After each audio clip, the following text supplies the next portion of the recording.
In today's video, I'm going to teach you how to report someone in Zillow 2026 full guide. Reporting a suspicious listing protects you and helps keep the marketplace safe for everyone. We'll walk through what to look for, where to find the listing in your account, and how to file a clear, effective report that Zillow can act on quickly. Start by taking a moment to evaluate the red flags. Be wary of prices that are dramatically lower than similar homes in the same neighborhood. If someone asks for money upfront to hold a property before you've even seen it, that's a major warning sign.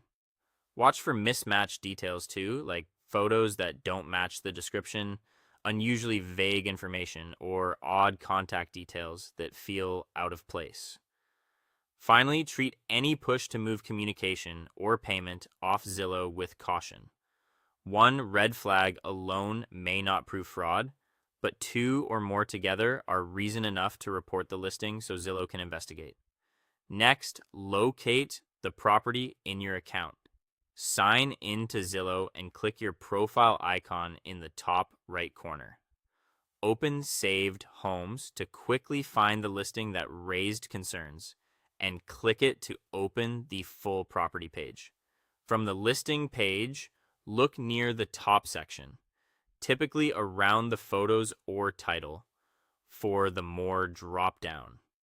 Select Report Problem with Listing.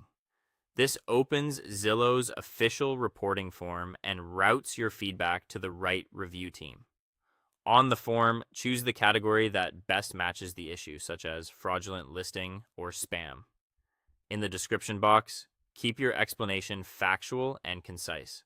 Point out what triggered your concern, like rent or price that's far below market, photos that appear copied or inconsistent, or any demand for early payment.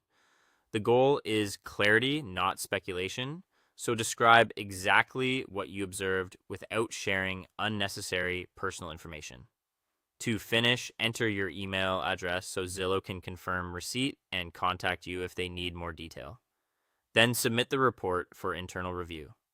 After you've sent it, prioritize your safety.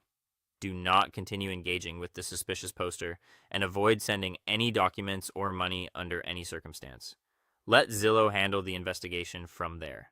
And that is all for today. Your report plays a vital role in keeping the Zillow community safe and trustworthy. Thank you so much for watching, and I will see you in the next one.